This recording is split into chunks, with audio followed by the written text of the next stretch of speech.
people in the building, man. We got the squad in here tonight, man. We got Soulback Sports, we got Andy, we got the bad guy, Chicago Clarence, we got the OG, Allen, and we got my man Shaw. We just waiting on CJ. Share this around, man. It's gonna be fun tonight, man. We're talking Bears, Packers, we're talking playoffs. We getting to it, man. So enjoy it, sit back. We'll be right back in a minute, man. Enjoy the beat up in here too. Let's get it.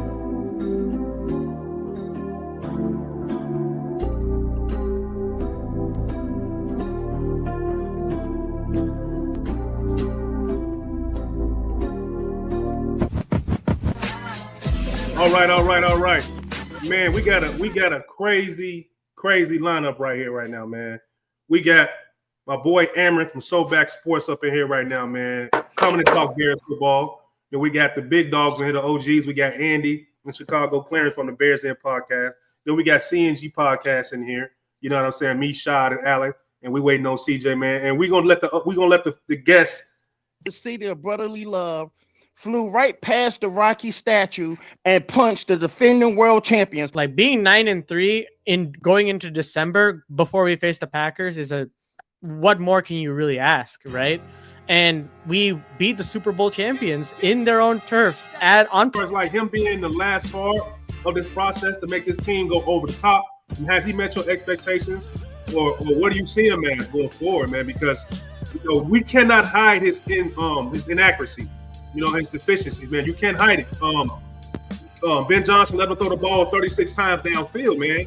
And it's been multiple weeks of him being under 60% into the middle 50% range of completion. So just what are your thoughts on him right now? Can he improve, or this is who he is? Like, what do you think? I hope he can improve. I'm hoping this inaccurate stuff is just him learning the offense and learning to play on time, learning to play on rhythm. I mean, I'm hoping he can hit these throws because, like I said, we would blow some teams out if he could hit these passes. I mean, I'm hoping and praying he gets there. I'm hoping this is not who he is. He's going to continue to ascend and reach the level that we think he is when we draft him, which is a franchise quarterback. That was his label, a franchise quarterback. I mean, he has all the tools. He can hit every throw on that field. I don't have any doubt about his arm. Just like Clarence just said, he's got to hit the layups. He's got to hit the open throws, the easy passes. But at the end of the day, we're 9-3. We're a number 2 seed. Winning cures everything. I'm gonna say he's met him, but he's barely met him. My expectations. So if we were 3-9, I would say he's below. But because we're 9-3, we're riding high. I'd say he's met him, but barely. He say you met him, but barely. You barely played. You barely missed summer school, it's just man. The open throws. It's just you've got to make these throws. You just got to. You've got to make them. It's just everybody on every sports media says it. If he could hit the open throws, we would just take off. He's got to make them.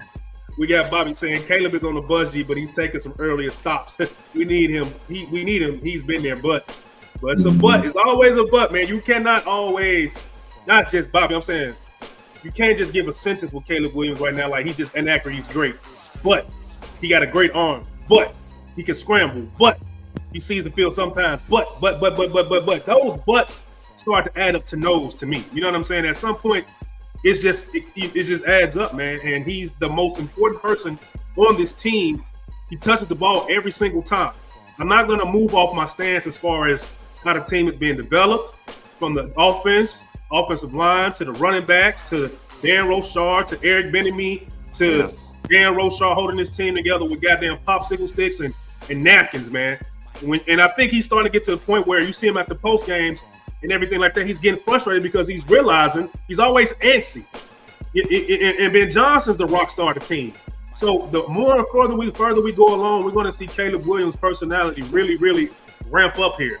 And that's the part about him that I'm really, really nervous about. This his body language, his whole thing. Like, he has to really, really, really understand you cannot be above the team.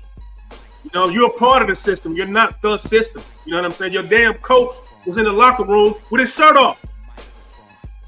Mm-hmm. Come on, man. In the locker room, throwing his damn shirt around. waving around like it's North Carolina, like back in the day, man. Like, what are we doing here, man?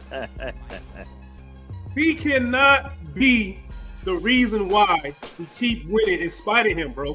He's going to have to deliver, and I don't think Ben Johnson is going to have the patience, man. Like, after a while, it's just going to – this thing is moving, man, at a fast rate, man. Everybody's under evaluation, including Caleb Williams. He has to get paid up to almost $70 million a year.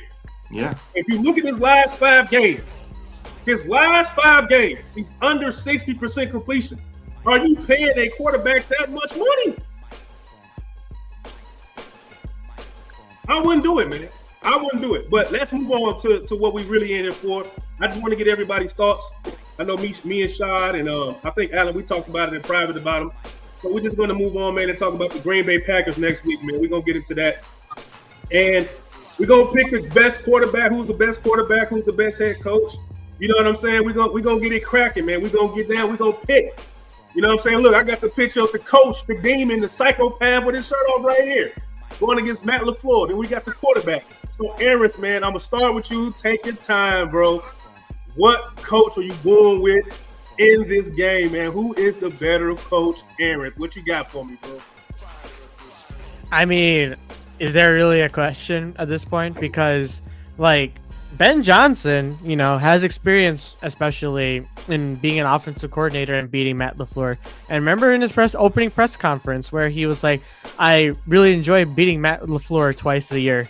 And I think that, you know, with what he's been able to do when it comes to his coaching style, you know, in these close games specifically, you know, not being deterred, not playing too conservative at times. Yes, he has played conservative at certain points in certain games. I'm not like saying that he has never done that before, but I think Matt LaFleur this year specifically has been a lot more conservative. And you know, even Packers fans have been specifying like his job might be on the line, which is kind of crazy to me. Yeah, like genuinely speaking, like it's kind of crazy that we've gotten to that point where people are like, oh, Matt LaFleur probably has to go, which is like, okay, I mean, weren't you guys just winning with him like so many times? Right. Yeah, I'm like, dude. Yeah, literally, like, Packers will never like live one season. If they have our season, they would like lose their mind. But yeah, I'm taking Ben Johnson. You know, just not because it's a homer take, but just because I think I have more belief in him than Matt LaFleur right now. And we're just gonna go down till we get down to Shot at the bottom, man. Chicago, Clarence, you up next, man. Who you picking for a coach?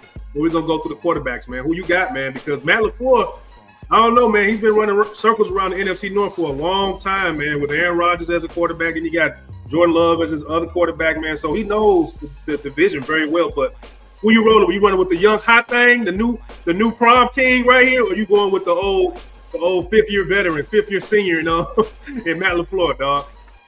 Well, I'm gonna give Matt LaFleur his flowers. He's been the best coach in the division up until now.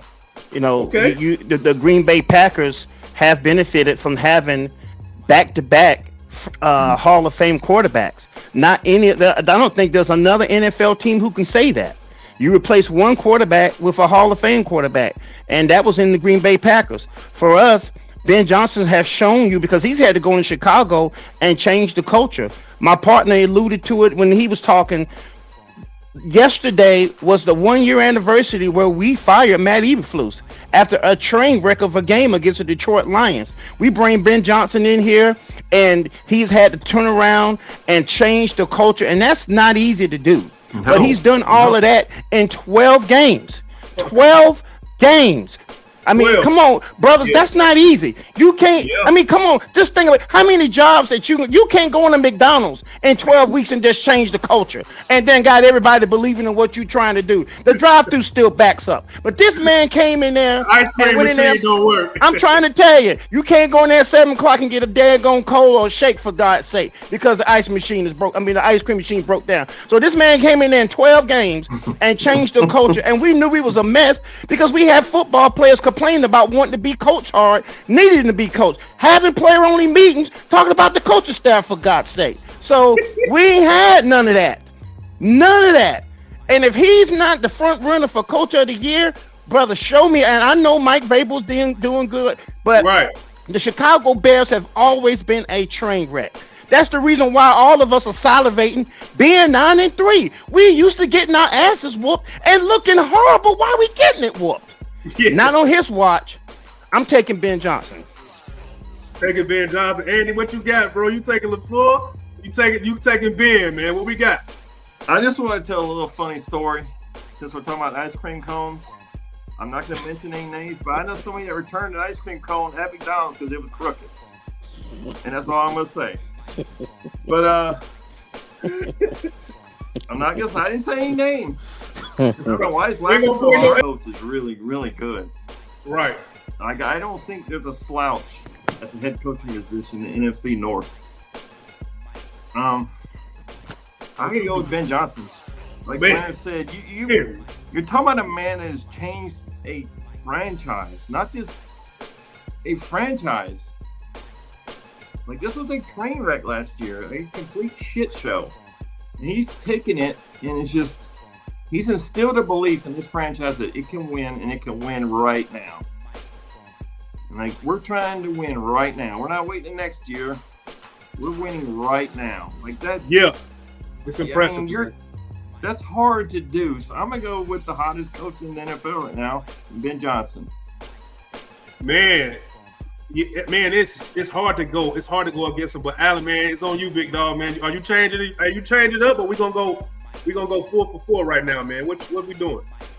No, I'm big on productivity. I love what Ben Johnson is doing, but I mean, Matt LaFleur, he is proven. I mean, he's front row, coach in the league. He comes from a good tree. Ben does too, but I'm just going to go with longevity on this one. Ben's got 1 year. Matt's got 6. And I mean, I don't think Matt had a losing season yet. So I'm just going to give his edge to Matt right now. But I love Ben, but I just got to go with productivity on that. Man, and we got our first Matt LaFleur pick right here, man. But I got some comments. I got Ron Warnowski saying Bear down 9-3. Then he says Packers whole team needs to go. F Green Bay, yes, fuck Green Bay forever. I'm gonna put it on my tombstone when I'm up out of here, man. When I'm on my last breath, they're gonna say, Mr. Walker, you got anything you want to say? Fuck Green Bay. And I'm gonna just go. I'm gonna just leave. Last season, Bears won 5 games. This season, Bears won 5 games in the month of November. Bear down. That's what I'm talking about, Luke. Then Luke says 9-1 last 10 games, scored 268 points in the 10 games, and allowed 228 points. 40-point differential last 10 games, scoring 26.8 points per game, and allowing 22.8 points per game. Luke with the stats. Make sure you follow us on YouTube, Luke. He said Shirtless Ben Johnson giving the good, better, best breakdown is a historical, pivotal moment in Chicago Bears history. Future Hall of Fame coach. Bro, I don't know who you are right now, Luke, but you are cooking in the chat right now, dog. He's cooking, man. Oh, he says first time listener, long time Bears fan. And I'm gonna get his one last comment, and I'm gonna let Shy go. He said I expected Ben Johnson to be a killer signing, but did I not think he would single-handedly be healing decades worth of trauma in Bears fans across Chicagoland in less than a year? Shy, we gotta speak on this before I get your opinion on Matt LaFleur or not Caleb, but Ben Johnson. He's healing trauma. Bear PTSD. Mm-hmm. We don't have any no more. It don't even feel real. It don't even feel. I woke up. That was a Philly game. I was like, we're gonna win this game. We're gonna win this game. We got stuff we can put in our backpack. A running game, an O-line, a defensive coordinator who's gonna do his best he can. You know what I'm saying? A quarterback that can play. It's just like, man, we got so much stuff we can take with us than what we had, including the culture in 1 year, man. It's amazing. So, Shad, man, go ahead and give us your thoughts on this comment right here, and what coach are you going with for the game Sunday, man? Next one. First and foremost, to address the comment, salute to Luke. I really think it's almost euphoric to have a head coach utilize his team the way that you would if you was a coach. It's that simple for me. A simple guy that understands football on a high level and goes out and makes the most of what he has. The Bears did not have a top 5 talent offensive unit going into the season. They had an Not expensive, at all. a highly Right. invested one, but they didn't have, in terms of pure talent, top to bottom, quarterback to right guard, all the way through the 11. They have the number one offense in football. So the question Right. that we had in the offseason is, can he bring what he did in Detroit to Chicago? Check the box. Check. The next question that's being brought, even though the great content, you can't take away the first 2 games of the season as if they don't matter and then present point differential like that's a main component for Ben Johnson. Because technically, still the Bears are right there on even when you talk about point differential. Because the Lions game and the Vikings game do matter. Those were 2 division games. Now let's take a step forward after those 10 games were over.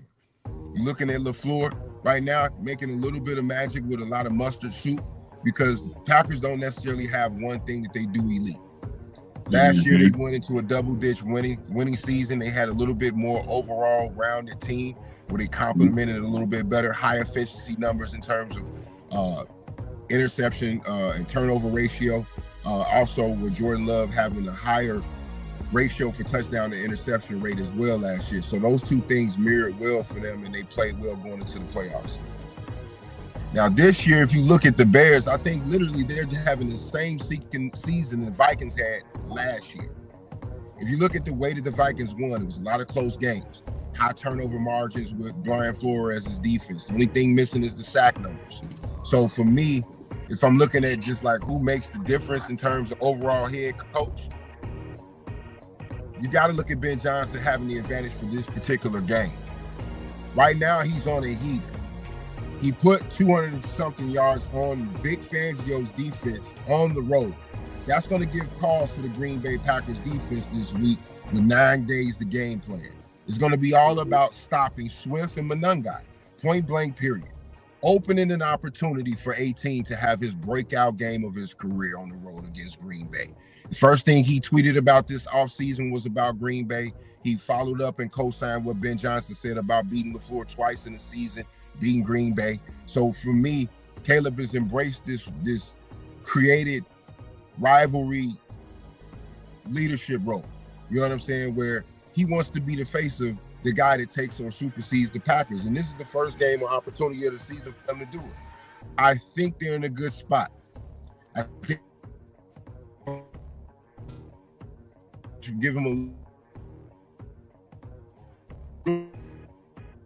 a advantageous attitude. I say all that to say advantage Ben Johnson as the head coach this week. Man, I think it's Ben too, and I'm gonna speed mine up. I'm gonna say it's Ben because one, he's living rent-free in Matt LaFleur's head. He already came out with a shot at the press conference or in one of his interviews. He was in Detroit, he never lost to him. So he has a lot of mental games to play. You know what I mean? He has the run game. He has so much momentum and energy going into play him. It's not like he hasn't gone up against him before. And I think our defense is probably a little bit better than the Detroit Lions defense right now.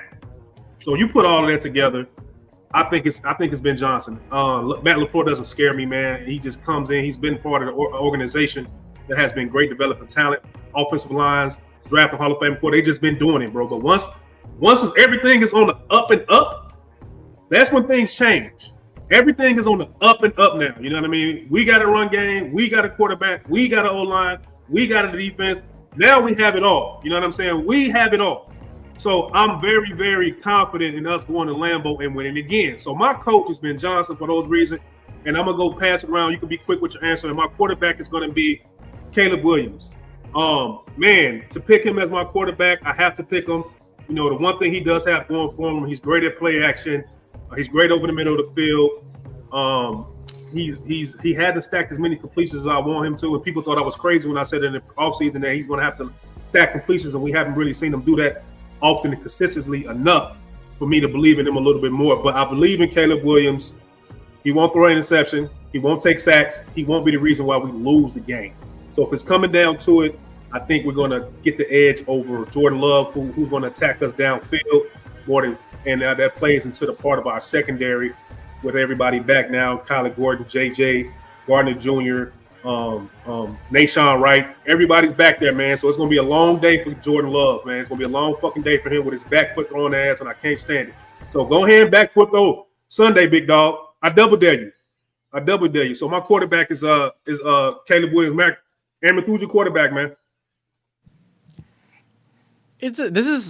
I mean, from a perspective, like as a homer take, it would be Caleb Williams. Like I completely understand. Like listen, I do like Caleb Williams in this matchup, but I do recognize that Jordan Love is like a more experienced quarterback, and he's in year 6 now at this point, and like I completely get that, and I understand like there's a lot he's already experienced with. Right now, he's playing very good complementary football, especially offensively. If you saw that Lions game, he's like, hitting his receivers a lot more easy.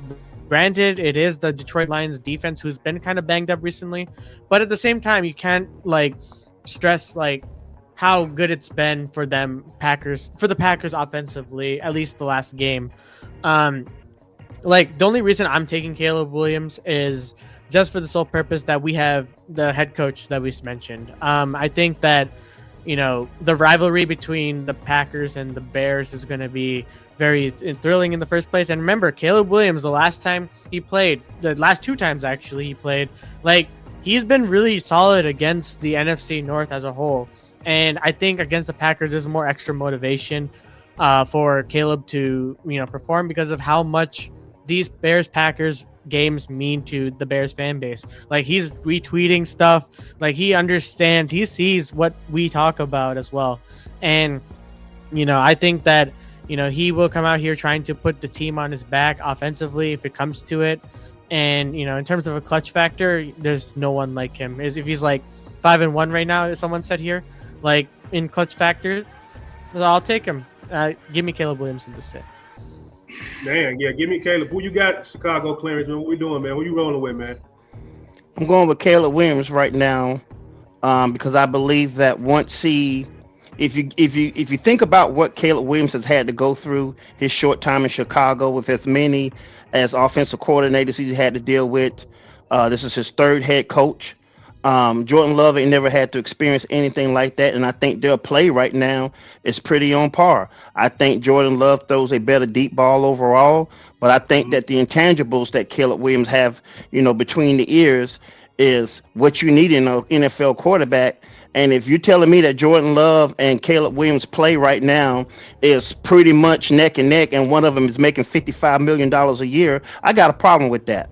So I'm going to take Caleb Williams. Okay, who you got, Andy? Who you got, man? Whew. This is actually a tough question too. Yeah, man, I had to bring the heat today, man. Heat today. Jordan Love, in all honesty, is having a very good season. I mean, he was tremendous against Detroit. Yeah, he was. You can't take that away from him. He played very well, and he does hit his open throws, and he does throw a nice deep ball. I mean, this might be his best year so far. I just feel like Caleb Williams is just nah. This is going to be the breakout game that he has to have right here. He needs to have it. I mean, I'm going to go with Caleb Williams on this one, but it's not going to shock me if Jordan Love outplays him, because he's been outplaying him all year pretty much, in all honesty. Yeah. Alan?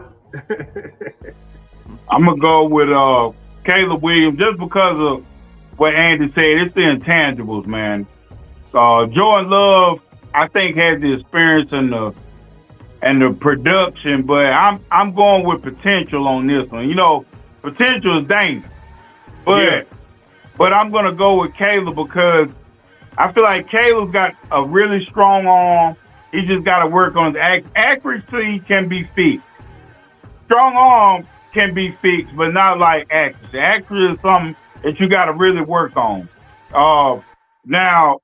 The biggest thing with my gripe with Caleb is his operation, which he has improved on. I don't think we had a false start Friday or not. I don't think we did. Everything was kind of on par. And those are the things that I look at in a quarterback is the operation of the offense. So those are the things that I want him to work on. But other than that, I'm going to go with Caleb because he got a bigger upside. Okay. Okay, so Shad, you up next, man. Then we're gonna head on to the next part of the show, man. What you got? Jordan Love went up to Detroit and pushed in Detroit shit.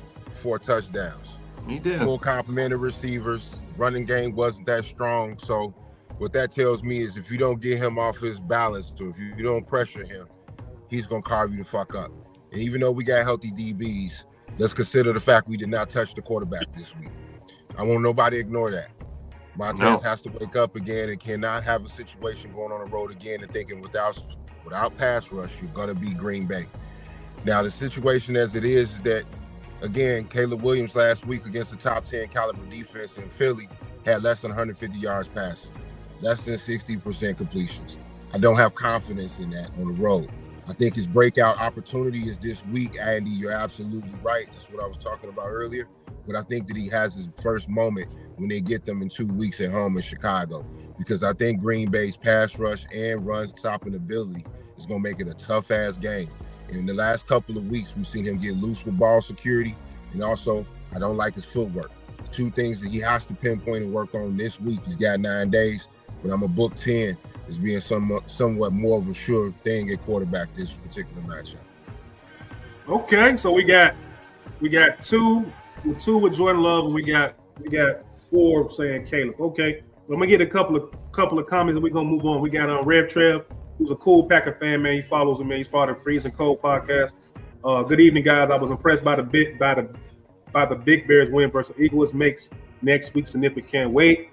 Then we got somebody said it's their birthday. Who said that? Yeah, we got Ron said it's my birthday, but this win makes it even better. I'm celebrating. Yeah, man, my son's birthday is that day too, man, on the 7th. So it's gonna be dope. He said Green Bay's pass rush is for real. We gonna see. Because I know how you saw how we just whooped up on the Eagles, bro. Nobody's scared of y'all front line, Trev. Nobody's scared of y'all front line after what we just did to the Eagles, bro.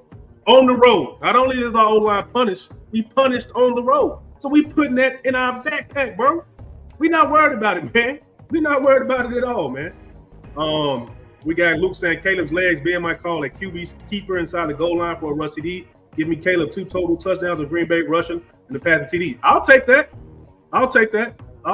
So let's move on to the next slide. Absolutely would not want that. In no capacity do I want him running the ball on the goal line. With all those weapons, that's the last thing I want. Yeah. It's not Justin Fields, man. We got to move past that. Yeah, Bears have the best offensive line in the NFL bully ball. Yes, sir. We're gonna see. Let me get to the next clip, man. Hold on. All right, we got the defense, man, and we got the run game, man. We got the defense and the run game. You know, we got Michael Parsons, man. Let's put him up here. We got Dennis Allen. We got the running backs, Kyle Manunga, Josh Jacobs, man. So I'm gonna reverse the order, man. I'm gonna go with Allen first. Allen, which defense coordinator, player are you putting in your backpack next Sunday, man? Well, you know who you rolling with, big dog? Your defense.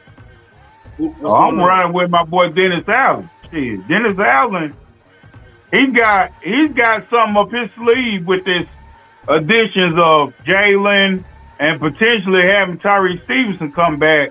I mean, he's got a bevy of back end defenders that he can put in there, man. He can take the linebackers off the field, and I think he did that the other day.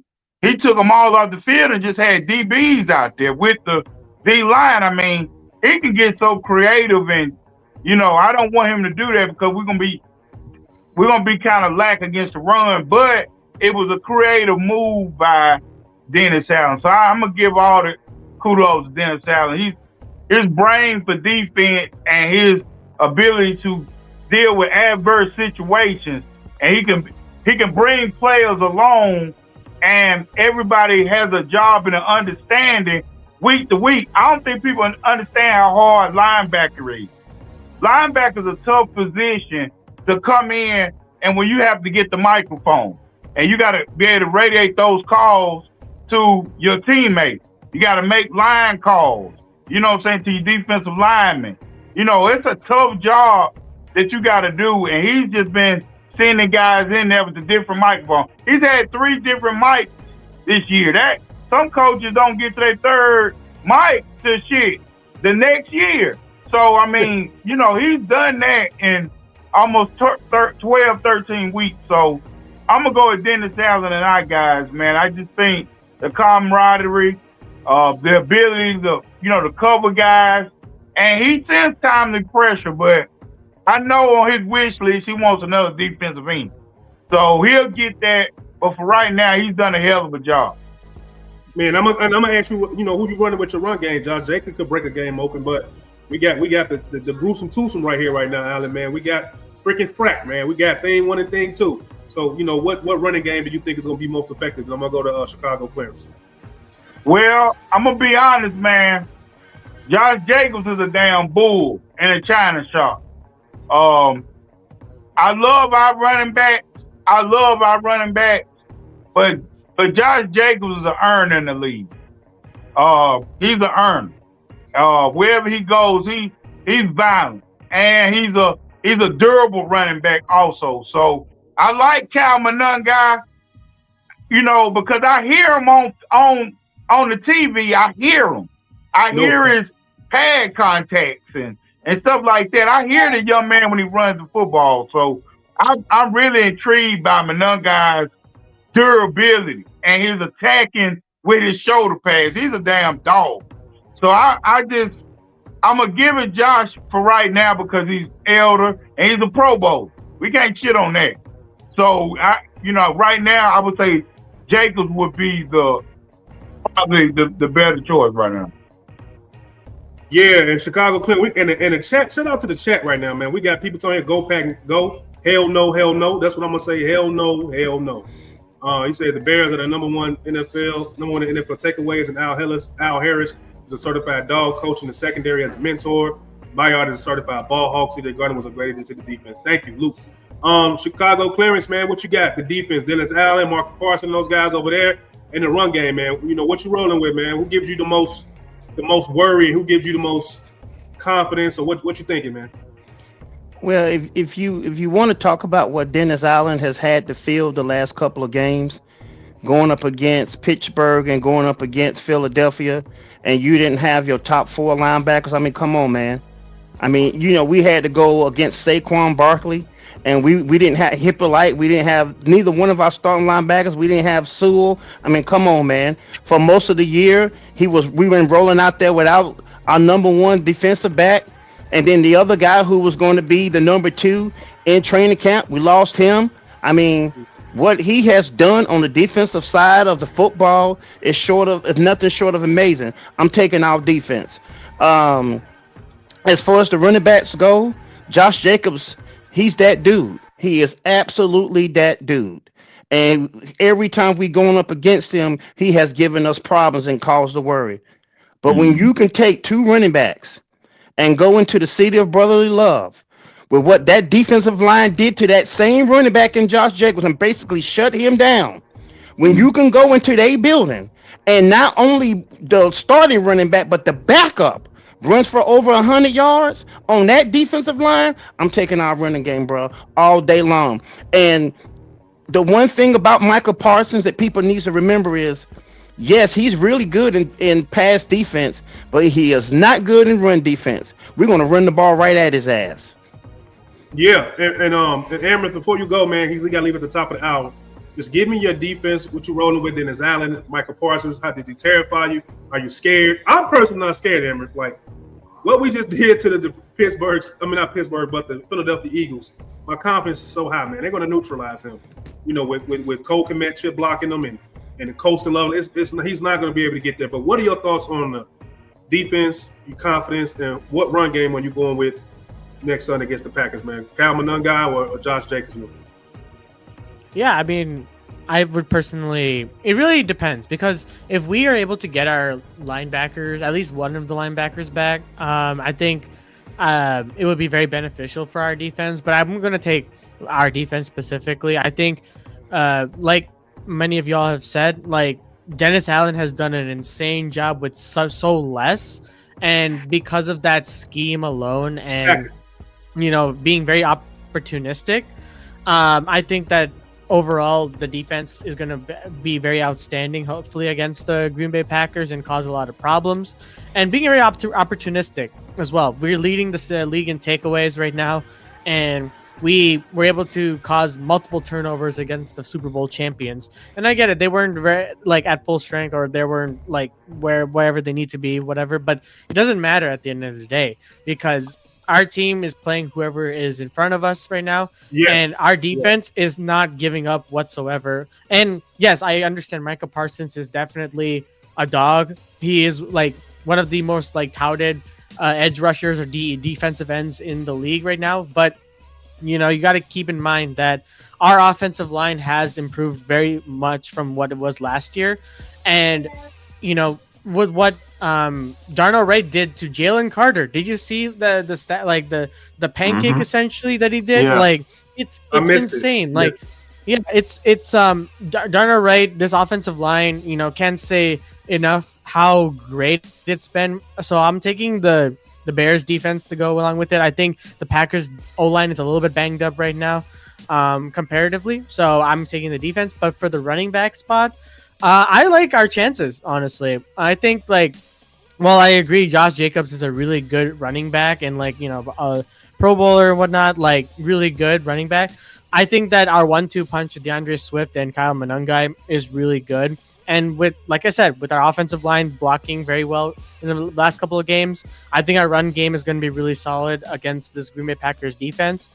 And, while their D-line's a lot better, well, their D-line when it comes to the run is a little bit better, I still think we'll find a way to get those holes open and those gaps open for them to kind of, have their way with it. And I'm going to take the 1-2 punch, or as Twitter has been saying, silver and shadow, as they're saying. So, that's my thing as well.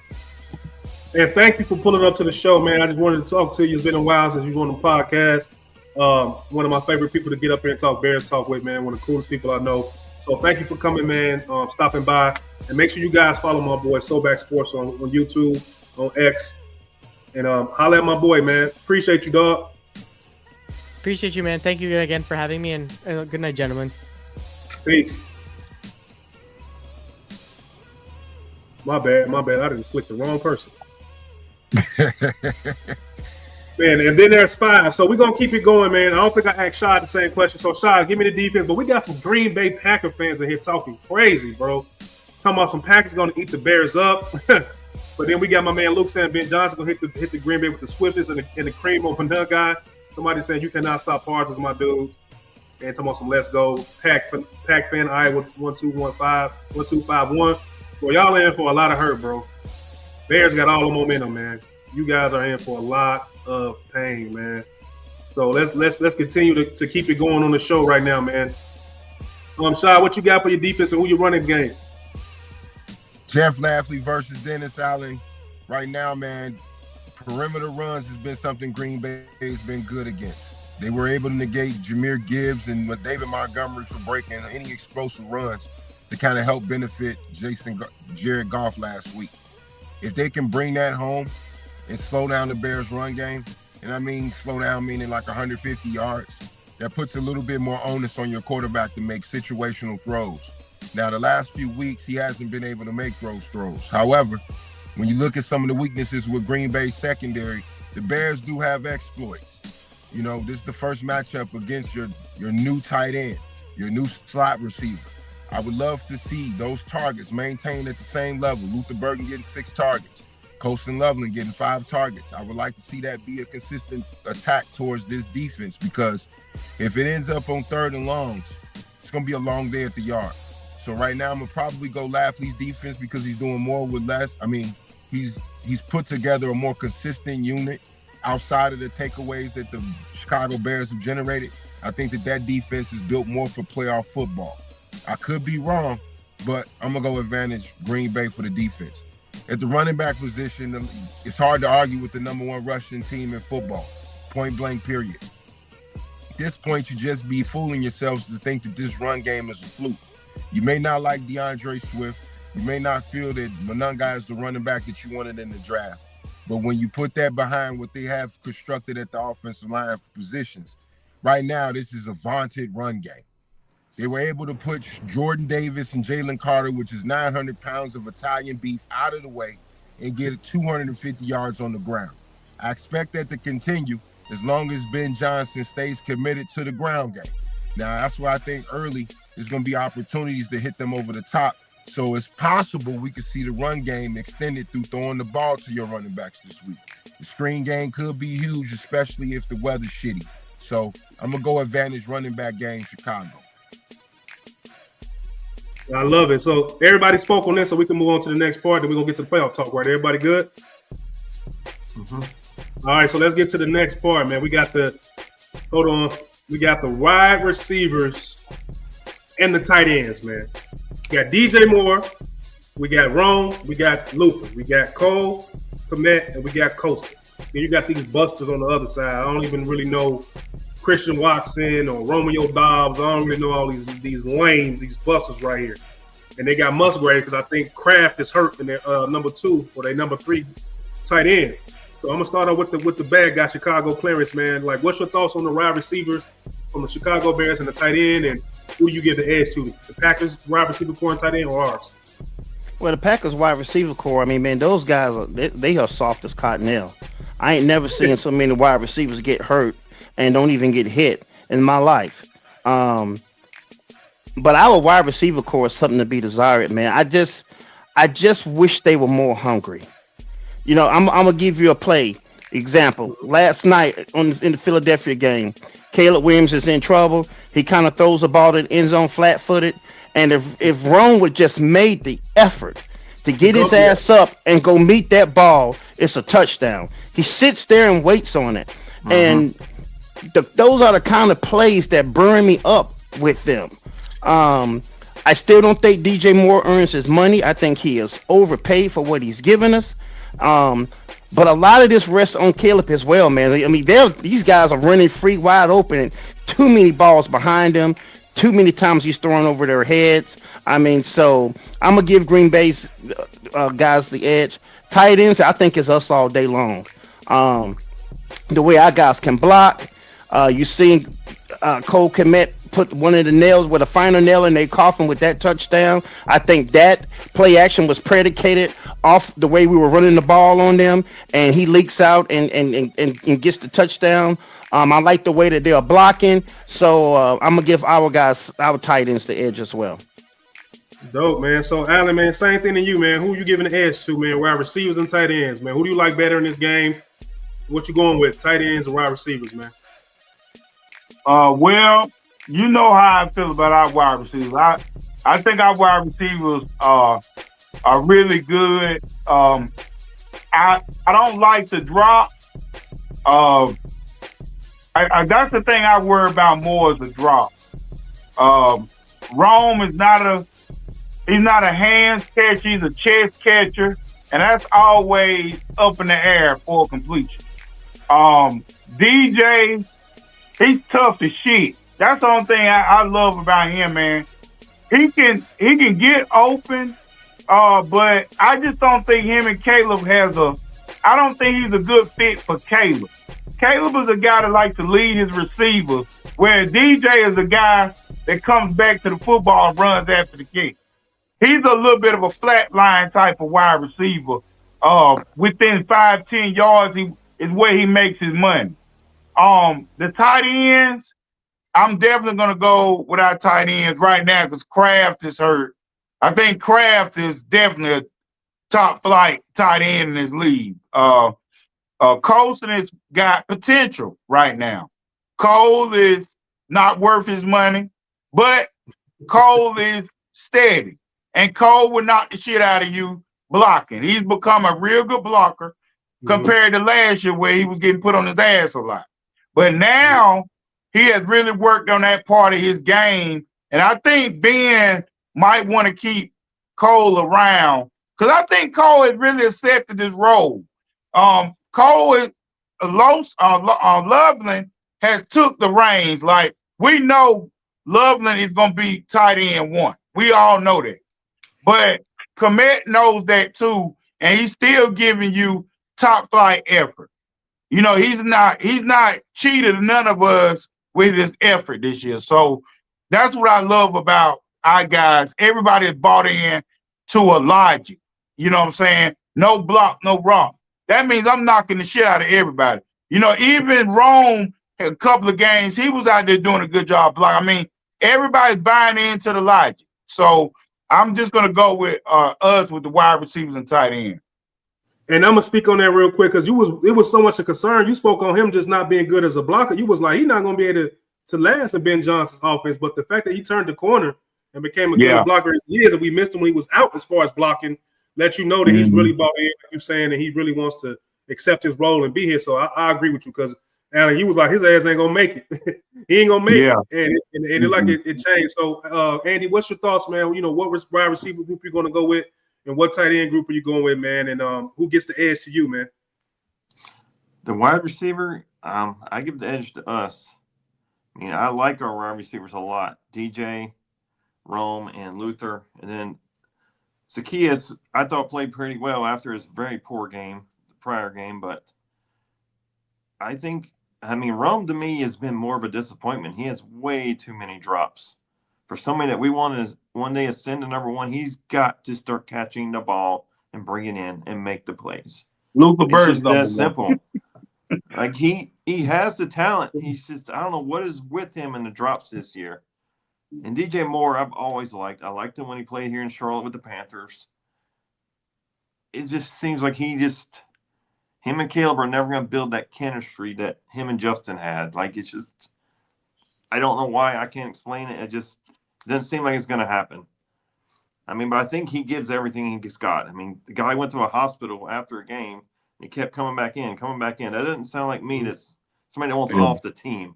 That sounds like someone who gives a shit and wants to play and wants to be here. That's right. But the chemistry the chemistry thing is just, I don't know. It's just never, it seems like it's not going to develop like it did with style. Justin. It's style, and it's just the style of, it's like Justin was a very flat line quarterback, not a lot of arc, and he threw a good 15 to intermediate throw. Where Caleb is one of those guys that he likes speedsters, guys who take the top off of defense. That's not DJ. So that's where the chemistry is. It's like it's just Luther Burton is what we're gonna be waiting to see. Yeah, that's my belief. He's the one. In tight end room, I think Cole Kmet is playing. I think his last two games have been his best games ever as a pro. He's like Clarence points out, he's finally lowering his shoulder and delivering blows.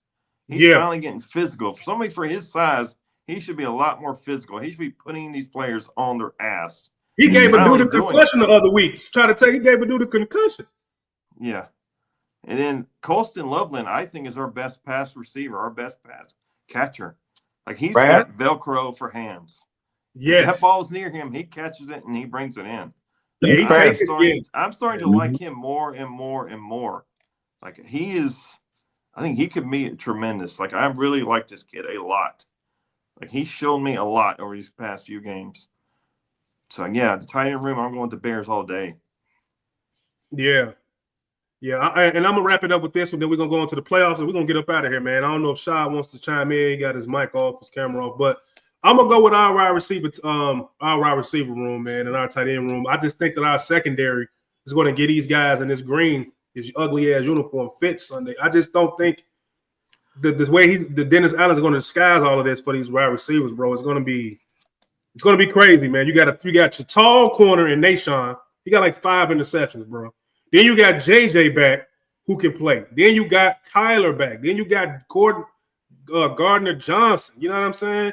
You got some guys that you can put anywhere, mix them around. Then you got Brisker and all. Like, these guys are going to have such a tough game against our secondary. It's going to be crazy. So I'm going to go with our wide receiver room. I just think that we got the better guys, and I think our tight ends are actually better too. Cole Kmet, like you're saying, man, he can get up there and snag the ball, bro. He don't waste no energy. He don't waste no time taking that ball, man. He just don't. And he's great after the catch. Like, he's physical, he's violent, and he's fast, and he wants the ball. And he understands that. He's bigger than you. That's one thing I like about Coastal. He understands that I'm bigger than you, I'm faster than you, and I'm stronger than you. And I'm going to show you that.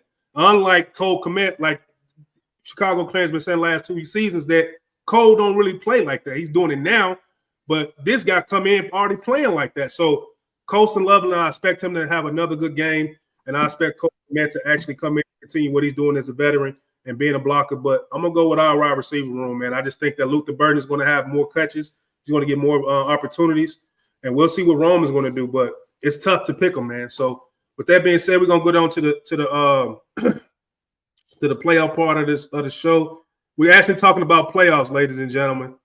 Actual playoff scenarios, man. It is. Talk about this. It's a real situation. Making up stuff like this stuff is real, man. This stuff is real deal. So I'm gonna bring up a couple of graphics, man. We're gonna get into it. This is what it looks like so far, ladies and gentlemen. The Los Angeles Rams are the number 1 seed. They get the bye, of course. Then you got the Bears as 2nd seed. Then you got the San Francisco, the 7th seed. Like it's all right there, man. It's all right there. It's all right there. So what do you when you see this, Andy, man? Just what are your thoughts, man? Just what do you think? Christmas has come early.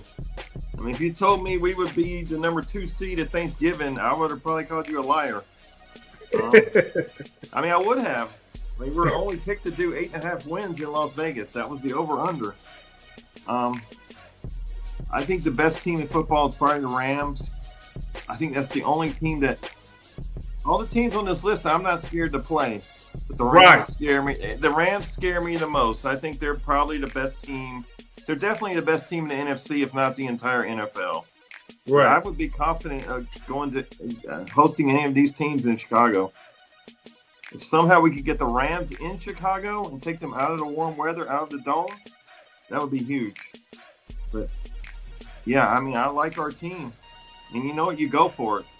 Nobody thought we'd be in this position, but you go for it. You do what you can to get that Lombardi in the trophy case.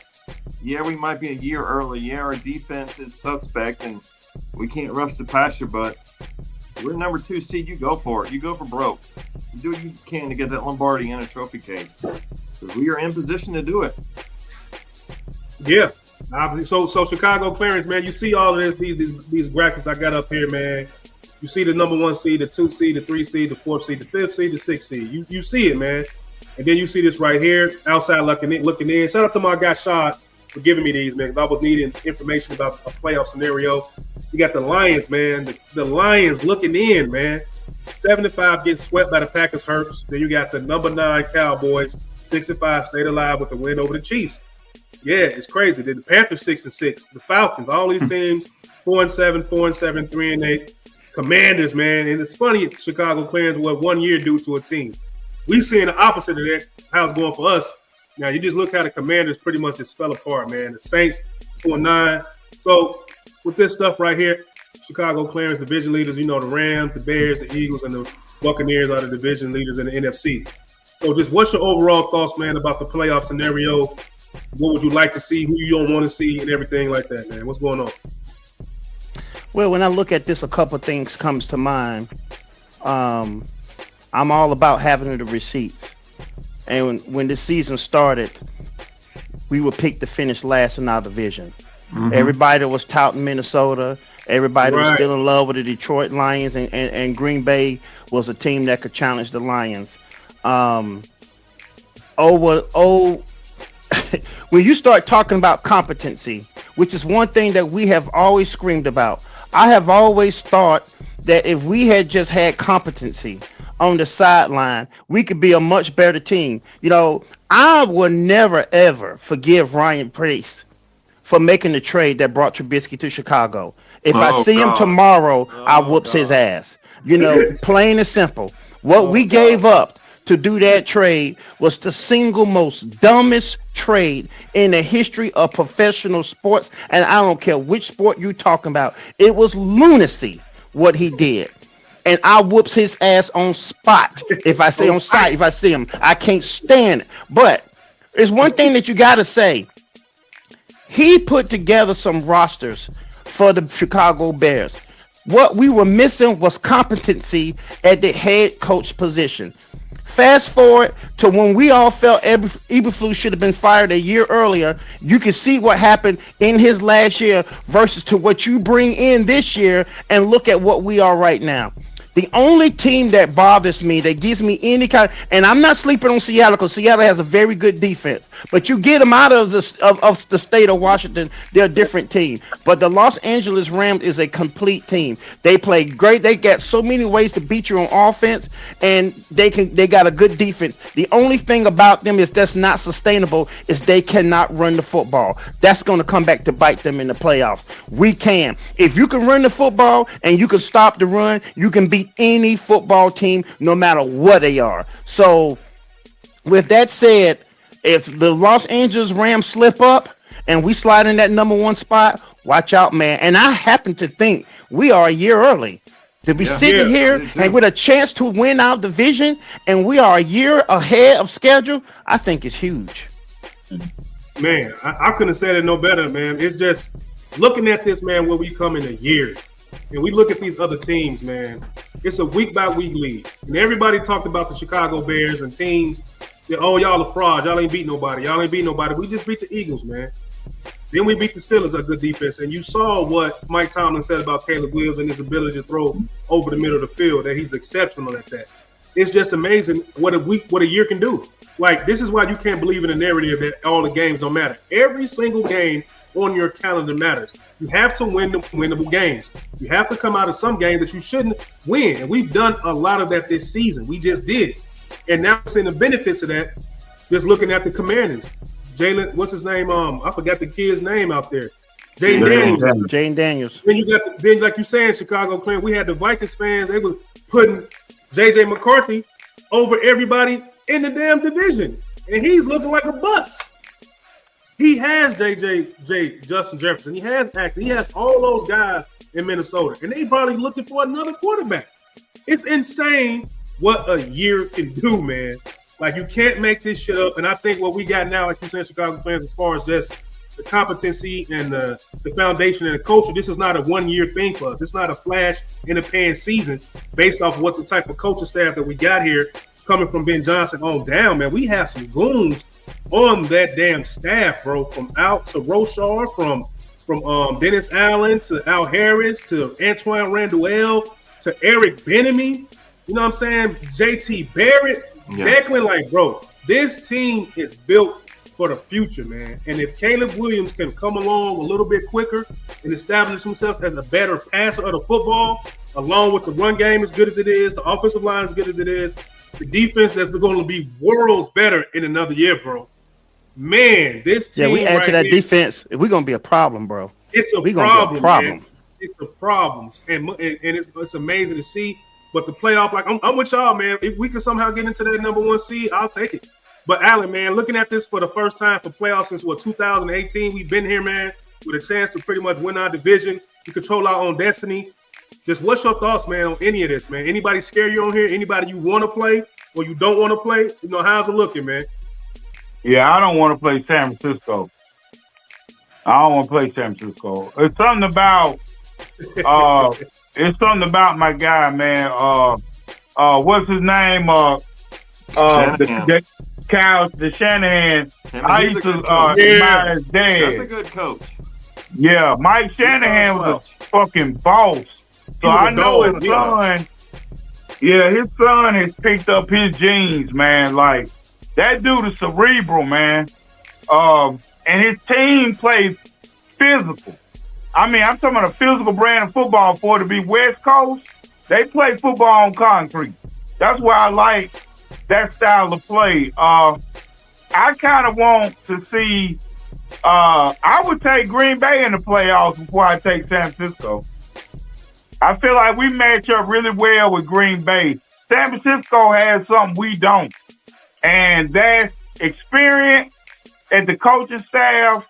And also, it's the offensive line for San Francisco. When they're healthy, they kick ass and take names. And our defensive line is left to be desired. You know, and that's just, you have to have a defensive line to beat San Francisco. If your defensive line is subpar like ours is, I'm scared to death of San Francisco. But I think, man, we're gonna be fine. I feel like we're gonna win the division because I feel like we're gonna beat Green Bay. We're gonna handle Detroit, and I think we're gonna do it. I think if we split between the Cleveland and San Francisco game, I think that'll help. Yeah. Well said. And we got a couple of comments, man. What's up, my guy Luke? Been with the whole time. We're going an hour and a half, man. We're going to get up out of here real soon. He says, Ben Johnson is building a culture of winning and culture of people who believe in every man standing next to them. Hats off to him, coach of the year, man. I love that, bro. Great. Lions are most likely to miss the playoffs this year after losing on Thanksgiving. And I hope to see the Bears in the Super Bowl if that's the case. Luke again beat Green Bay 3 times this season. Has a good ring to it. Yeah. Beat Green Bay twice and dog walk them a third time to move on to the NFC title game versus Rams. Bro, that'll be a perfect scenario, man. I'll ride out into the sunset, man. It's already, to me, Chicago Clarence, it's been a complete season. Not a complete season, but a season of success, a season of change, a season of actual tangible things to believe in, to actually just take with you every week in and week out, man. And it's impressive to see it. We're a young team. We're going to get younger. We're going to get better, but at the same time, man, it's just been a great season so far as far as just winning the games we should win, watching the offensive line gel when we had questions about it, Trapillo, Theo, you know what I'm saying? Can Jonah Jackson be better? This is all of our questions have been answered, man. The run game, Calvin Nunn got 7th round pick, looking like it don't matter. DeAndre Swift, why we get him? Don't matter. You know what I'm saying? It's like Caleb Williams is not playing his best football right now, but it don't matter. He's clutching the fourth quarter. You know what I'm saying? He can do some things. He don't throw interceptions. He's taking less sacks, so it don't matter. It's just like the things we're building off this team going into the future, man, is scary as hell, man. It's almost to the point to where once we get rolling, it's going to be hard to really scheme against us. But Chicago Clarence, man, here's a scenario of playoffs, us and 49ers versus Bears, man. They're a wild card team, and Allen said they're scary as hell. That's the scariest team. I can agree with that. I don't want to see neither. So just what's your thoughts on any of this playoff scenario right here? What you got, man? Well, we're going to see San Francisco in a couple of weeks, so we have an opportunity to affect that matchup right then and there. We got to go out to San Francisco, and if going to Philadelphia is a litmus test, then should be something that we're well prepared for. I mean, guys, for me, I can't tell y'all how to feel about certain things, but I can just simply tell you, you cannot speak enough about watching that team go to Philadelphia, no starting linebacker, right, and dominate them on both sides of the ball. Full healthy teams don't go in there and do that to them. I'm just simply telling y'all. If you don't believe me, look it up.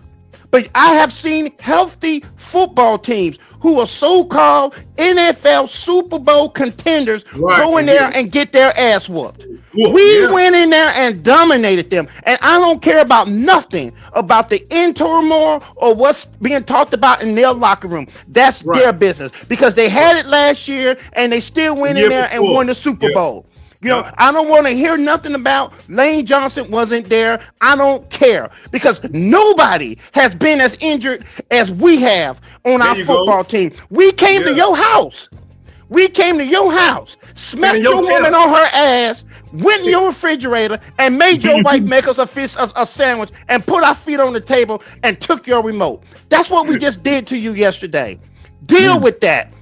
So we can do it to them. We can go to San Francisco and do the same exact thing because San Francisco does not have the weapons at wide receiver that the Philadelphia Eagles do. Christian McCaffrey is a damn good back, but they use him almost every freaking play. You shut him down, you shut them down. Plain and simple. So the fact that we went in there and manhandled the Super Bowl champions gives me belief that we can do it to anybody because nobody else goes to goes to Philadelphia and show out the way we did yesterday. Yeah, man, it's impressive, man. I'm just looking at the NFC. It's Tampa. I'm not really worried about Seattle, like you're saying. You know, they're probably different outside of Seattle, man. The Rams went to Philadelphia and got beat. I mean, come on. Now it's a game that the Rams, looking back, and they probably should have won that game because they made mistakes. But like I said, not everybody can go to Philadelphia and dominate them the way we did. I mean, Stevie Wonder watched that game and couldn't believe what he was seeing. So why should we worry about anybody else? I'm not. That's what I was saying, man. It's just like they try to play that slow game. We just gonna lull you to sleep. I'm like, that's going right into being game plan. He wanted to run the ball and slow it down. And so I'm like, what advantage do y'all really have against us outside of their front four? And that shit got obliterated by our front five. And AJ Brown did his thing. He had 2 touchdowns, but one of them we pretty much gave you that one because we wanted you to take time off the clock. We wanted to take air out of the ball. I'm not even going to sit there and try to act like that wasn't something. But without that, they were still getting their asses whooped. We dominated them in a game that we had their attention because they had just got through getting beat by Dallas, who was up 21-0 on them. So don't sit there and tell me they wasn't ready. Don't sit. And if you get to the point to where you think you're so damn good that you can overlook a team and you can see them on the schedule and fact like all you got to do is show up and you're going to beat that said football team, then shame on you. Because you just learned. You knew that if you won that game, you solidify yourself as the number 2 seed because that was what was on the line yesterday. Whoever wins that football game is the number 2 seed. It was in your building, and we beat your ass. We disrespected you in your own house. It's the only stadium that they have a jailhouse in the basement. Because those mofos don't even know how to act. And if you stayed there and watched the whole game, you heard nothing but Bear fans saying fuck Green Bay. How that happened in Philadelphia? You know why? Because all the Eagle fans was going to their cars. That don't happen. Yeah, they was leaving, man. It's just like I picked us to win that game, Chicago Clans, because I'm like, we coming off the momentum of the Steelers. That's probably one of our biggest wins of the season. They just lost against their division rival in an ugly game against Dallas. I'm like, we really might have the momentum on a short week at that. So we got it now, bro. We got the momentum now. That's what I'm saying. That was a very important game in the land of momentum and flip flop and all that type of shit. It just seemed like if this was the time to get them, this was the time to get them. Because it looked like they was weak, like they was hurt, like they didn't recover. Sometimes you lose certain games, you don't recover, man. And I don't think they mentally was able to come back that quick to play against a team like the Chicago Bears that's been having a great season, momentum, winning tough games. You know what I'm saying? Nail biters coming in your crib, man. And that offensive line whooped their ass from 1 second on the clock to the beginning of the game, man. So that's my take on it, man. I don't want to see San Francisco, but I'm not scared of San Francisco. But I agree with Chicago Claire. He's right though. Like you stop goddamn McCaffrey, you beat them. Brock Purdy, you can rattle him. So it's the way that this team, man, the way that this team is structured, you're getting every week, Andy, to come in there and beat any team. The way the team is designed, not only just the players, but in culture and don't give up and everybody buying in. You winning with goddamn linebackers off the street that work at Walmart and Target and selling loose cigarettes on the corner. Preach. Yeah. So you put all that stuff together, man, we really can beat any team on any given Sunday, man. So, Andy, man, we're going to wrap it up, man. I'm going to just get y'all final thoughts on anything you want to talk about, and we're going to get up out of here, man. Yeah, again, thank you for having us, G. Walker. I appreciate it. You can find me and Chicago Clarence on the Bears Den podcast. We're on Facebook, X, Twitch, TikTok, Instagram, and YouTube. We'll probably be on Tuesday night. I still think we're a year early, but like I said, you go for it. We're in position. We're the number 2 seed. You do what you can to get a damn Lombardi in that trophy case. You go for it. Yeah. I mean, that's the bottom line. You go for it. You go for broke. I mean, you were number 2 seed. You go for it. You don't say, oh, man, we're a year early. We're not going to. No, you go for it. We're in position. Right. You go for it. And that's my final thoughts. Go for it. And let the cards fall where they may. Yeah. So I'm gonna end it. I'm gonna let Chicago Clarence close us out. But Alan, man, OG, man, just what's your thoughts on next week? And then what's your game picks, man? Give me your game pick. We win or lose, and just what's your thoughts on that? And then we're gonna get up out of here, man. Oh well, I'm gonna go we're gonna beat Green Bay in Green Bay. I think they might come back and get us in Chicago, but I think we're gonna beat them next week. I feel like right now is the perfect time to get them, because we're playing a style of play that's fitting for the weather we're going to play in. We run the football, cold weather, and a lot of people, I don't think we've talked about enough. If y'all watch that Philly game, I watched it again today. That wind was whistling yesterday. Yeah. That wind was whistling, and that could throw off some passes sometimes. Maybe that was some of the cause of those sailing throws. But in the wintertime, you got to have a ground game, which that's something we work on, and we have. That's why I say that we could possibly get a hold of Green Bay. Green Bay's offensive line they're being carved up pretty good by injuries. They just got hit with the injury bug. So I just feel like we should be able to handle Green Bay and stuff their running game, make Jordan Love beat us with his right arm. So that's why I believe we're going to win. And going forward, we just got to get the defensive line to come on. That's why when I think of San Francisco, they have Trent Williams, the baddest MFer in football on O-line. He will kick your ass up and down the street. And he built like that. We ain't got no goon on our defensive line. That's what scares me. But, we're going to fight. But it's certain things when it comes to football that I feel like our defensive line just don't give us, man. Yeah. You got to have a defensive line to carry on. We got a bunch of athletes, but fat boys up front, man, we do not have. Yeah. So, they're just not it. So we're going to play and we're going to be good, but that defensive line woes is going to bite us in the ass. I love it, man. Chicago, Clarence, the floor is yours, man. Final thoughts on the Green Bay game. We win, playoff scenarios, man. Just what you got, big dog. Well, the fact of the matter that we won yesterday, is giving us a little bit of room for error. But this is also a rivalry football game, and it was added to it when Ben Johnson took his introductory press conference. So that's a game that we have got circled. But I've been a Chicago Bear fan all my life. I ain't never seen a Chicago Bear team operate like this. We've had some good teams that had good defenses. Right. The only other team that I would say that had an identity that we have is the 85 Bears. And that was a team where they win in every game and felt like they could win. Every single one.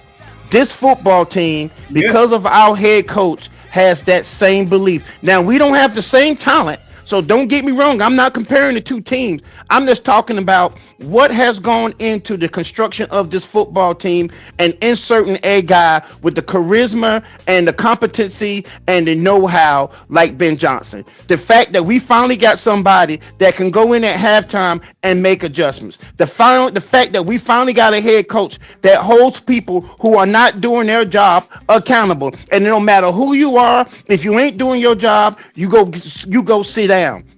So I love the way that this team is operating. Now, all I want to do, guys, is go to the playoffs. Right. But when we had shows at the trade deadline, I was very vocal about going out there and getting somebody on that D-line, like Alan just said, who can go get the quarterback.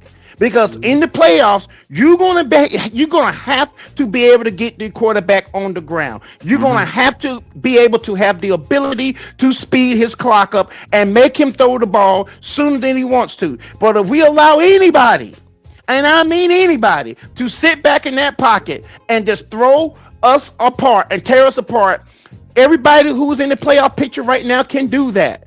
And then you're going to have to depend on being able to run the ball for 250 yards, which we all know we ain't going to be able to do. If we did, it's going to be history. But you have to be able to get teams off the field on third down. And right now, even though we lead the league in takeaways, that is our Achilles heel. So that's why I wanted Ryan Poles to go get somebody. He says he tried, whatever. But no matter what, guys, we're ahead of schedule, man. We got something to be thankful for. We got something to look forward to for this football team because we have spent too many years losing. At this time of every year, we are already mathematically eliminated from the playoffs. The fact that we are not and sitting at the top of our division has something for us to all be revel in. I have seen so many Chicago Bear fans with Facebook reels the last 24 hours. It's been uncanny. Where were y'all asses at when we were sorry? Where were y'all asses at? I said, where was everybody at when we was losing? Where were all of y'all at? I've seen so many people wearing their gear, stunting in front of their house, all kinds of shit. Where were y'all at when we were bad? You know what I'm saying? So that's my final thoughts, man. Thank you for letting us be on the show. I enjoyed coming on your platform, man, and talking ball. Me and Andy do it. We watch the games together. That's my brother from his mother, man. So I just love it, guys. I love it. I mean, if y'all anybody got else, holding on to something y'all can say, man. We got a couple of comments, man. If anybody got anything else to add before we go, man. The running game. The one thing about the running game is that it's going to travel to every single stadium. Mm-hmm. That's why having a running game and a dominating offensive line is just so refreshing. Because that will travel. That will travel. And I'm going to interrupt you. And off the way, our quarterback isn't playing the way he needs to play. So it's a way beyond a luxury. But continue, please, sir. Please. No, I'm just saying a running game will travel. Like, this offensive line is no joke. It is for real. Like, the investments were made. The coaching was hired with Broshear and Bieniemy. This running game will travel to anybody on this sheet. This running game will travel to that stadium. Yeah. I mean, I'm confident of that.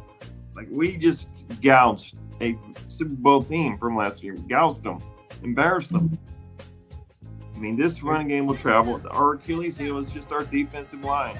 We just can't get to the quarterback. That's a major one, though. That's a major. It's a major one. You ain't lying, Allen. Major. I think but at the same, because I'm trying to look at now. Let's look at the NFC quarterbacks. Damn, man, this is so much fun. I don't want to end it, but now But on this sheet, what quarterback scare you the most, though? You know what I'm saying? Like Matthew Stafford. Okay, there you go. Anybody else other than Baker scared me too. I ain't gonna lie, but he'll give you some interceptions, though, right, Allen? He'll throw that motherfucker like a wild. He'll give you some shit to catch. So I ain't worried about Baker. He can be a certified candy man at times. He can be a certified candy man. Darnold, in fairness to Darnold, Darnold's playing very well again. He's backing up that 4,000-yard season. He's playing very well. I mean, I don't think nobody thought Seattle would be a playoff team this year. I mean, he's playing very well, and they have a very, very good defense. Yeah, they do. Man, man, I'm not worried. But we wouldn't see both of them based on that. We wouldn't see Stafford and Darnold. But with the weapons that Matthew Stafford has, there's no way in hell I want him to be able to sit back in a clean pocket and pick us apart. We will have a long day, guys. A very long day. Hey, Allen, but then the Rams come close to the NFC Championship this year. They was close to getting to the damn Super Bowl. They very did. That was a game. That was a game. Yeah. It's like they missed a step, man. See, McVay, that's what make you think of, you glad we got McVay. That's why I say Shanahan, McVay, and LaFleur. Those on the same coaching staff. You understand what I'm saying?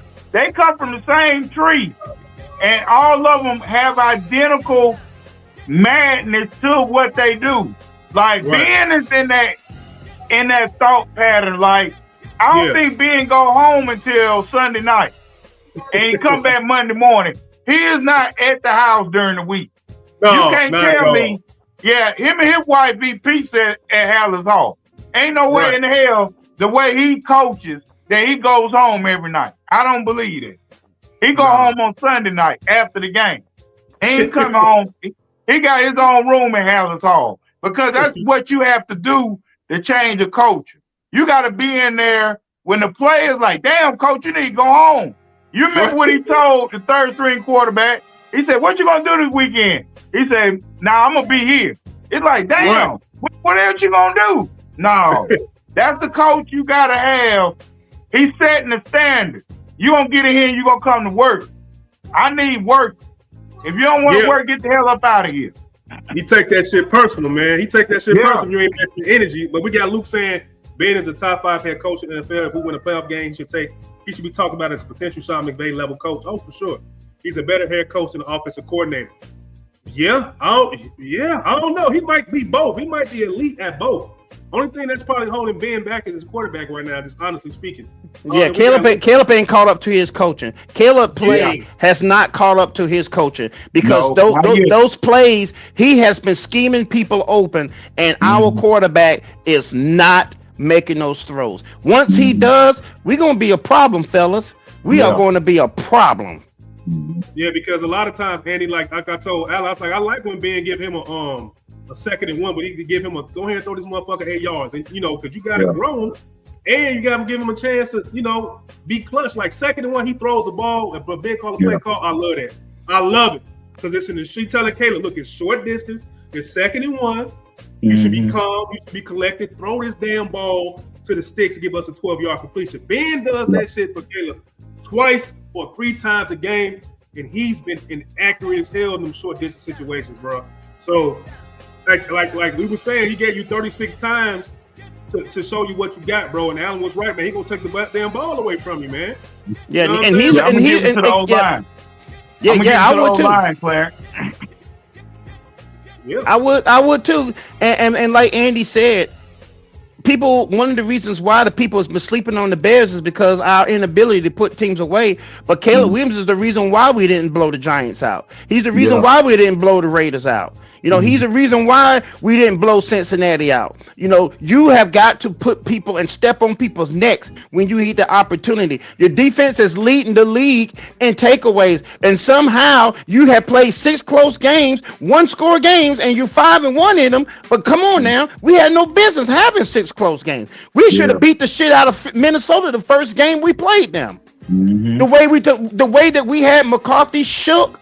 We should have put them away, but our inability to put points on the board made that game what it was. I'm throwing the Detroit game out the window, and then the only really other time that we dominated other than this past weekend is what we did to Dallas. But we ran the ball down their throat because we knew they couldn't stop it. But he's got to get to the point to where, guys, we got to put 7 up instead of putting 3 up. Yeah. He got to make the easy ones, man. And he hasn't been good. Like 36 throws, bro. 36 throws, and you ain't got but 24 points, and you ain't even got 200 yards passing. Come on, man. Yeah. Come on, man. Yeah, man. That's come on, man. Right come on, man. For real. Hey, can I ask y'all something, man? I just thought about something. The coaches today, like Ben Johnson, McVay, Coach McConnell. Shanahan, LaFleur. I think those coaches have been the ones to take away the shutdown corner. The shutdown corner is not. I don't think we have a true shutdown corner in the NFL anymore because of coaches and their ingenuity, like the guys we got, like the coaches that we got. What you were saying earlier about scheming guys open, and when you're attacking defensive back and you're getting them in crosses, you're getting them running under the coverage, you start getting scissor route, and you're taking the number 1 DB and putting them in pressure cook. But like opposite back in the day, you're gonna get a 9, you're gonna get a slant, you're gonna get a post. It wasn't a lot of creativity by offensive coordinator. It was a run game. But now with these offensive coordinating minds now, they'll take away your best corner and wear the shit out of them. Like you'll just have them in different spots on the field, and he can't get these lockdown moments because it's so many things that they're throwing at you. Like that play last night with Cole Kmet. He put so much pressure on that safety, he was already crossing his face. Like he flipped the safety on that play. And it's like Ben just flooded that side of the field, and it happened so fast. That's why I say, man, these young coordinators, man, they are dangerous. I'm talking about the way they scheme up shit. Yeah. And it's like, I'll take away your best things and make you play left-handed.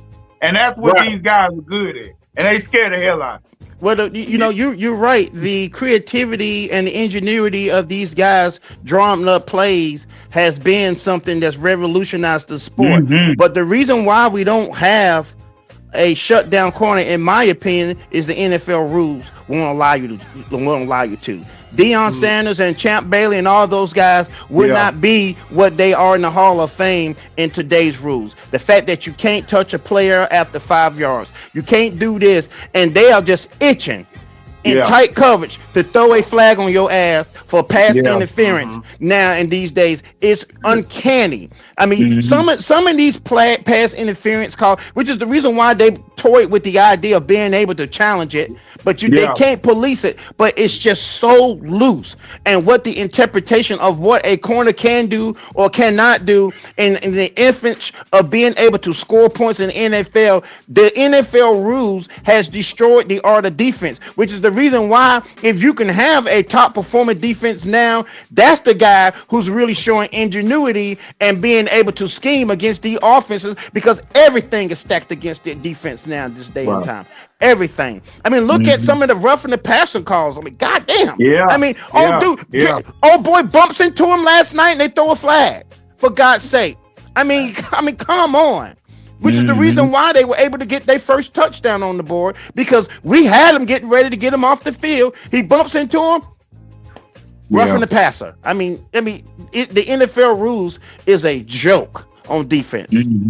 Yeah, and we got a good quick comment right here, and he says, "I agree. Caleb's accuracy is a concern, and Ben Johnson might move off him for a veteran like a McVay did golf." Woo! I love a Burrow and Ben J duo. Trade Caleb 2 first-round picks for Burrow. That's a hell of a take, man. And Lord, don't play with me like that. Don't give me motherfucking smoking Joe. Burrow? You give me smoking Joe Burrow? Okay. No, don't play with us like that, man. Don't say no shit like that, Luke. Yeah, man, you tripping, homeboy. No, I mean, it won't be the same in Chicago. Just from a pure, I mean, I appreciate Luke. He's been very active tonight in the chat. Yeah, he was. Yeah. I mean, if you just sit down with a pen and paper and calculator, those contracts aren't going to fit under our future salary cap. I mean, it's just not going to happen. He's the salary cap guru right here, Luke. That's our salary cap guru, Andy. So he got you. He knows. Yeah, it's just not. It's just the reason we couldn't trade for Myles Garrett or Stu Henderson this year. It's just not going to fit. Like those contracts, those guys are all on big contracts. It's just not going to fit. I don't think. I mean, you got to remember, Ben Johnson came here because of Caleb. He wanted to work with Caleb Williams. He wanted to work with him. He wanted to work with this kid. He didn't come here to spite. He didn't come here to spite Caleb. He came here because of Caleb Williams. Of Caleb, right. And he wants to wake this franchise up. And he's a Cubs season ticket holder too, man. The man wanted to come to Chicago. He fucking wanted to come here. But Shad, what you think about this, Shad? Shad to step back in. He's, hey, if you think Ben gonna move off Caleb, man, like McVay did golf, like that ended up being a hell of a coaching move by McVay, man. It really was. That was a hell of a coaching move. Yeah, but hell of a coaching move. I've got big balls around here. I call the shots around this motherfucker. You know what I'm saying? I know Ben would do it if it came down to it. The man right here. That decision by McVay was given the blessing of the ownership of the Rams, predicated on the fact that he had gotten to a Super Bowl. So let's chill. Ben can't walk around Hallis Hall until he gets there. So that means the NFC title game appearance or more before he get to call his shot on QB. The fucking snow in the city of Chicago is throwing off my connection. It's about as bad as the connection of Caleb and Romo Doomsday throwing it down the field. But looking at the playoff, keeping it in a buck. Look at the conference, y'all. All season long, we've been looking at the LA Rams calling their shot. When Stafford decided to come back and he was given a full, clean bill of health, we all was looking at that team like they got the moldings of a Super Bowl contender.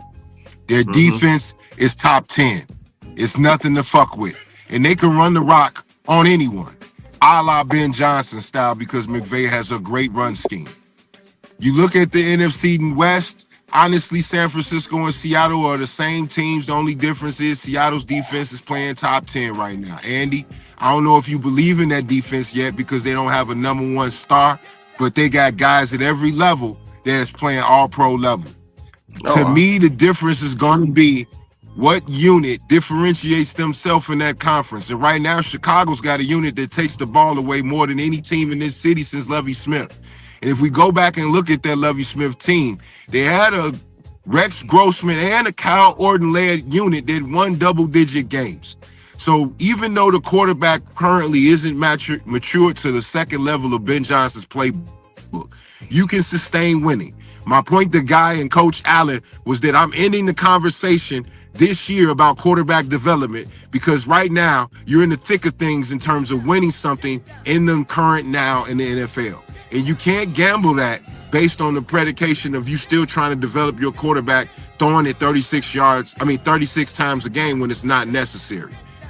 Every opponent in this conference can be beaten, and right now the formula the Bears have put themselves in a good situation to be atop of the conference and potentially be sitting there in a situation to get a bye. No one had that in the books. I thought 12 wins was at the ceiling, and that's if everything gone right. And so far, most of the stuff has gone right. Much of health on offense, their head, and the conference in terms of the division has come back to the pack. So that's where I'm at with it right now, yo.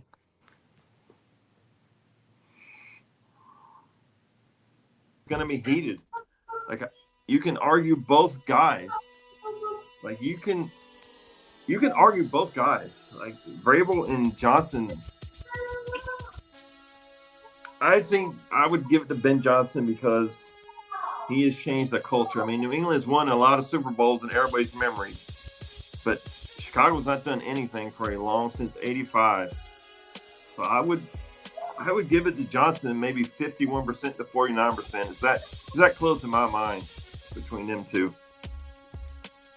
I can't be angry if you go with Vrabel. Like he's turned around a team too. I couldn't argue with you if you voted for Vrabel Coach of the Year. Like it's that close in my mind. It should be like 51%, 49% when it comes to the final vote.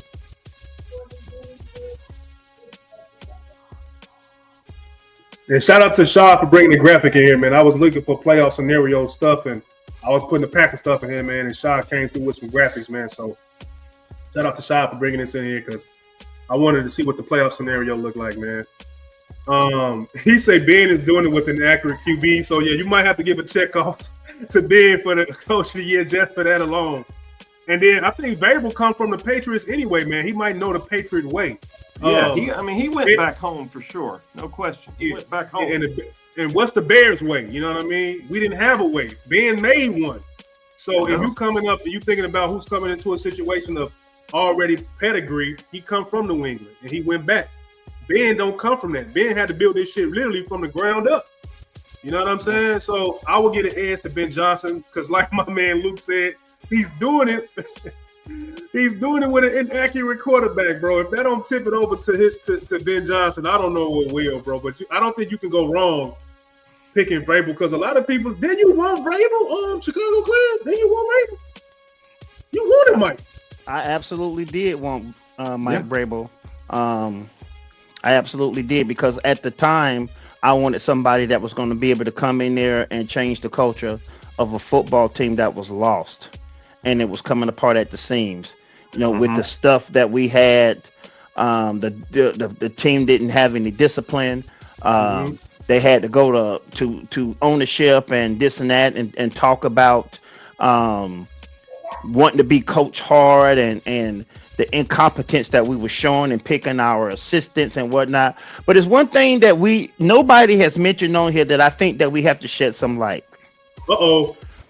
What about the job that our president did, going to ownership and convincing him to come off the hip and pay for what we got?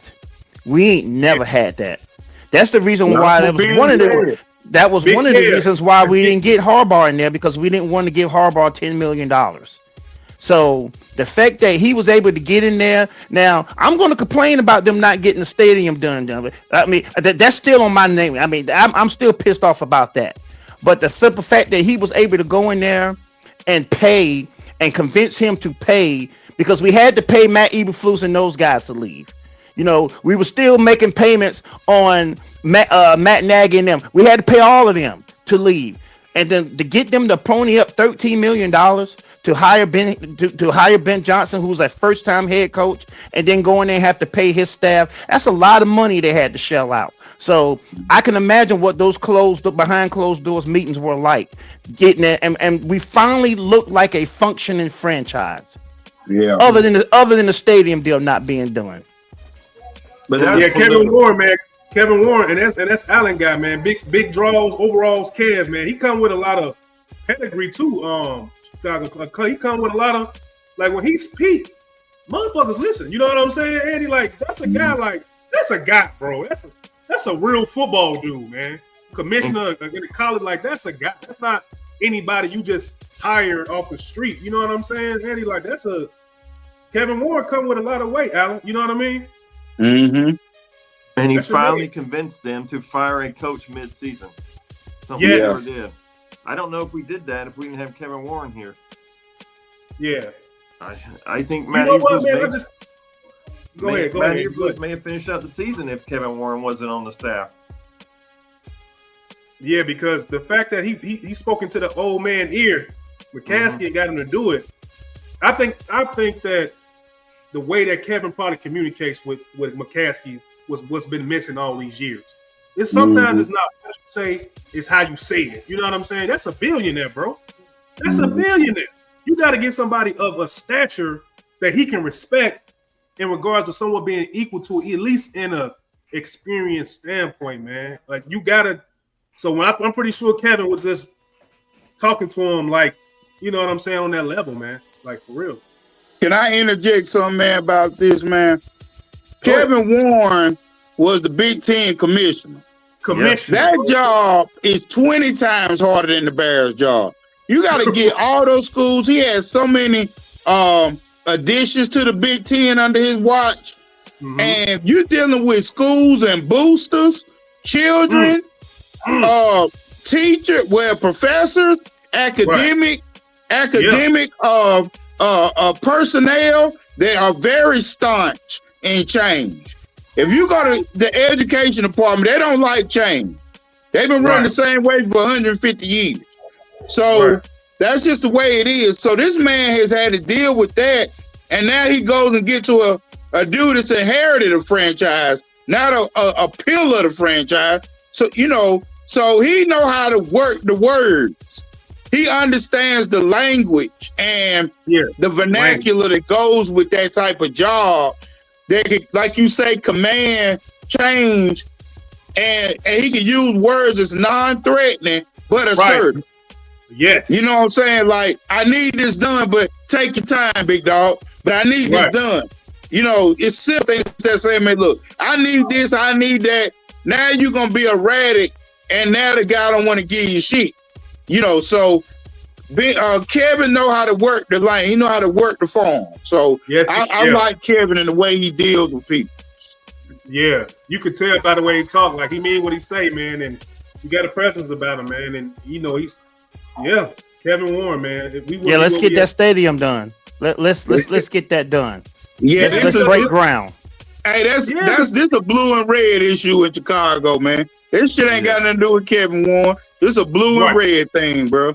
But that's my point. It's not. I'm not putting it all on Kevin Warren. Yeah. But I'm talking about as a franchise. You bought land, and it's sitting there, and you're making payments on it. You're paying taxes on that land, sitting up there doing nothing. We have been handcuffed by the city of Chicago and Parks and Recreation because we don't own our building. We have no say on what happens in that building the night before a game. And it's the smallest stadium in the league.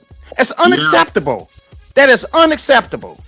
Right. And the fact that you spent all that money up there and we can't get that deal done for whatever problem it is, where you ain't greased the right hands yet, I don't care what you got to do.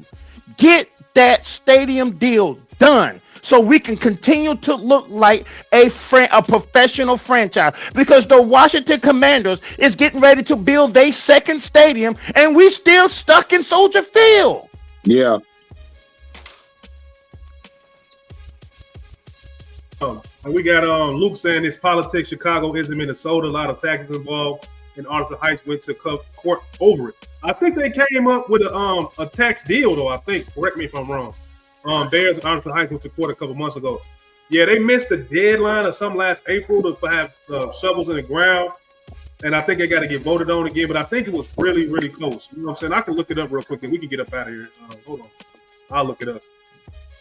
I think the Bears need to create a stadium in the property they bought, because it's big enough for a complex. Build a stadium. What's the old saying? You build, they will come. Mm-hmm. That's where we need to go. And I feel like Clarence said, we can't waste money. We shouldn't waste money. That's it's prime real estate that we can use to build something.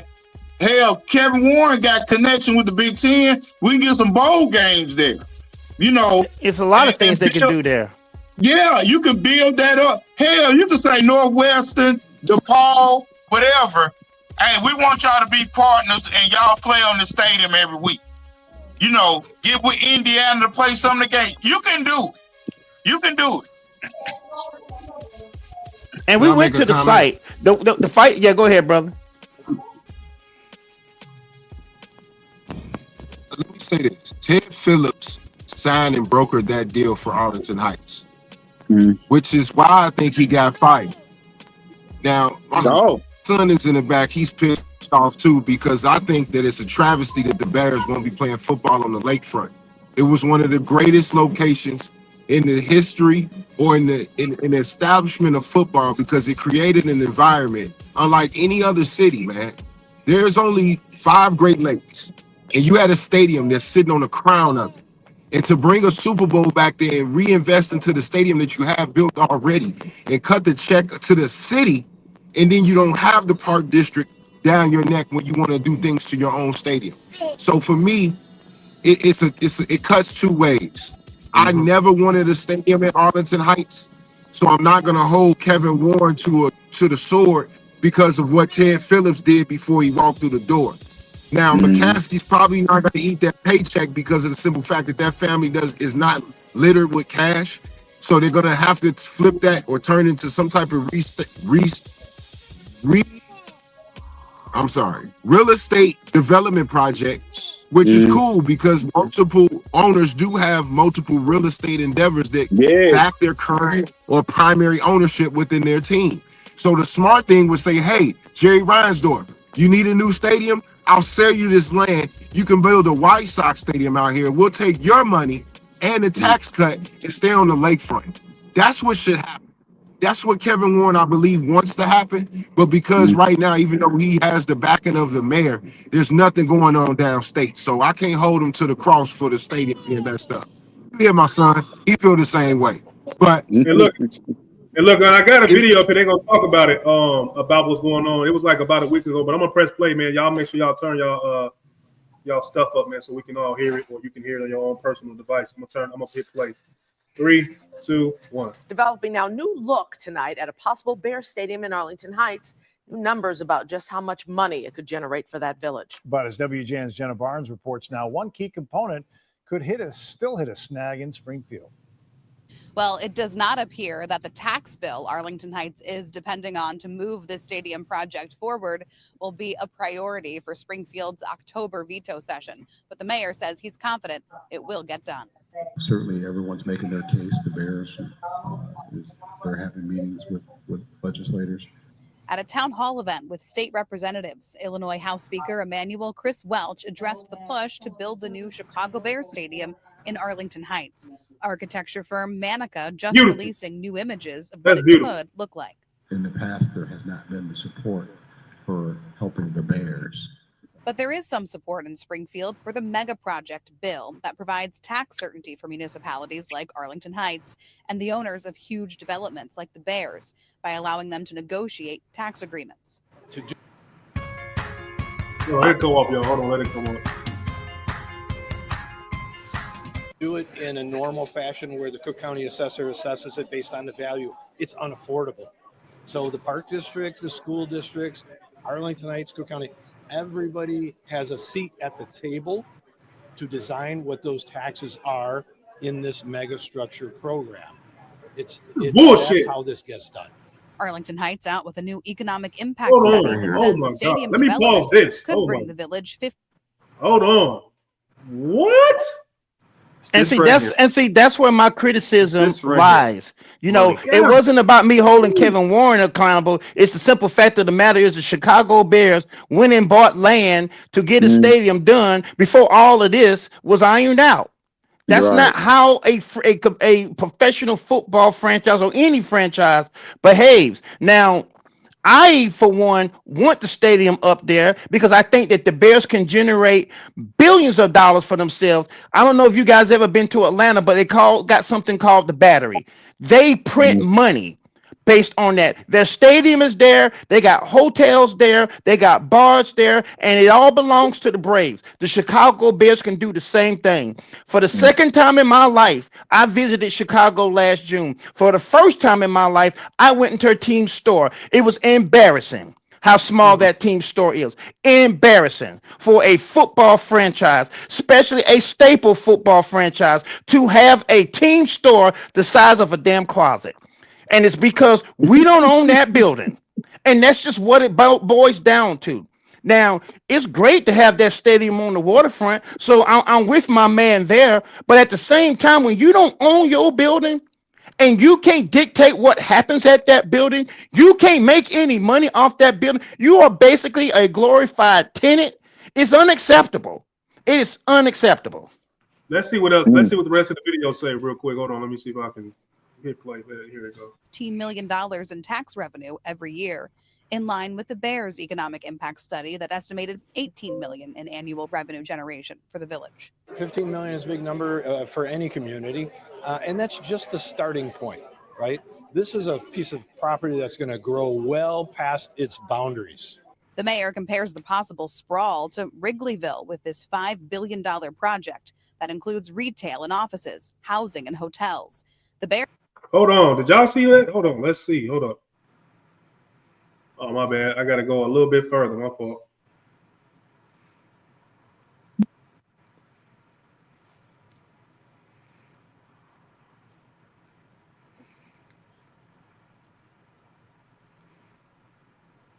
My in line bad. with the Bears economic impact study that estimated $18 million in annual revenue generation for the village. 15 million is a big number for any community. I'm trying to pause it at and one that's spot real just quick. the My starting bad. point, right? This is a piece of property that's going to grow well past its boundaries. The mayor compares the possible sprawl to Wrigley. Look at this, man. 300,000 square feet, 200,000 square feet of office space, 1,150 residential units, multifamily and townhomes, 400 hotel rooms. It's at the end of the day, it's about this right here. It's about money. Yeah. It's that simple. I mean, you cannot blame the city of Chicago for not wanting to lose their cash cow. That's bad for business. Like Clarence is a salesman. You don't want to lose your cash cow. The Chicago Bears are the cash cow for the city of Chicago. It's that simple. They don't want to lose them because then they're losing money. And you can't blame them. I don't blame them at all for not wanting. But treat us that way then. Treat us that way. You don't treat us like the glorified tenants that you're supposed to be. You don't. If we have a problem with you having a Guns N' Roses concert there on a Saturday night and we play a game next day and the field's all torn up, you could care less. Because you, at the end of the day, you want your money for us being a tenant. We don't get treated well for that. And oh, by the way, it's the smallest stadium in the doggone football league. So we're raising ticket prices on people, and you're not even getting fashion seats because it's small. Your waiting list is 10 to 15 years long. So the demand is there. They got to do something about that. Yeah, I mean, I agree. The city of Chicago should be hosting Super Bowls. We're the third largest media market in America. We should be hosting Super Bowls and Final Fours and big time UFC fights and whatever you want to say about WWE, but their pay-per-views pack the houses. I mean, The city of Chicago should be hosting these events. And Not they going to do can't. it in that stadium. $1 billion And that's my point. They project can't with this that includes stadium. retail and offices, But they should housing be. and hotels. The Bears say they will pay more than $2 billion for the stadium. That covers about a third of the 326-acre site. And that's the part that hinges on this mega project bill. Mega project, bills like the one that's proposed would help economic development all over the state. That's a fact. The question is should it include stadium projects? And that's something that I think members need to be convinced on. I'm not super confident that is something that is super high on the list of priorities down in Springfield right now. I think that's what we heard tonight. There's a lot to do down there, but I know it will get done. In the meantime, the village is studying how much it will have to spend in infrastructure costs. It says it won't approve any deal that doesn't present a net benefit. It also has to work out agreements with IDOT, Metro, Union Pacific, and other agencies. So there's still a lot of work left ahead. In Arlington Heights, Jenna Barnes, WGN News. And the infrastructure thing, I would be reaching out to Google, because the internet and all of that type of stuff, man, I would make that a small, smart city. Not a smart city, but a smart community. Everything around there will be infrastructure by Google. That way you could come in there. Google probably like, man, we give y'all 10 billion just to build with you guys, just to set up something new. You know, that would be dope as hell, the whole smart facility in the NFL. That shit, well, can we be on the cutting edge of that? Yeah. Man, that stadium, man, that's an issue, man. We didn't win past what we talked about, man. But it's always fun to do that to add to the conversation, man. I see guys still into it, man. We've been going for 2 hours and 17 minutes, man. So good show, man. Good show, man. Shah, what's your score of the Packers game, man? What we doing? We gonna go, man. I know you had left, but what you got?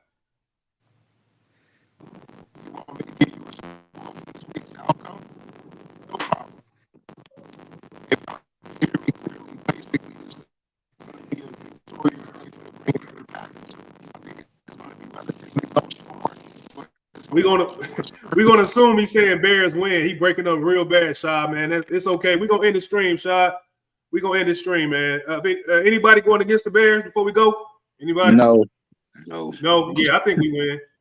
All right, man. I'm G Walker, the CNG Podcast. That's Andy from the Bears Den Podcast. That's Chicago, Clarence of the Bears Den Podcast. That's Alan, OG. That's Shah from Side Sports CNG Podcast. And we out of here, man. And shout out to everybody that came in here today. My guy TJ came in late. Crooked Commish came in here. What up, Crooked Commish? Talking about could care less. I heard I could care less makes me think of Steve Knight. I don't know what it is. My guy Luke, appreciate you, man. I hope you subscribe to the YouTube page, man. CJ, the CNG podcast will appreciate that, man. Shout out to CJ. Who else we had in here? So mostly just Luke, man, and all the other people, but then we got CJ saying facts to the OG Allen, of course. I think we have Bobby in here too. We have Rev Trail, Packer Fan, Twitter, great podcast he do over there. Freezing Cold podcast, man, with Andy, the other Andy, NFL Outdated, Rev Trail and them guys, man. And Bobby from Cognac Boys, Chicago Bears Central with Hayes and all them guys too. So shout out to Bobby. And that being said, man, we gone, man. Been a great night. Appreciate you guys, man. God bless y'all. Good night, man. Peace.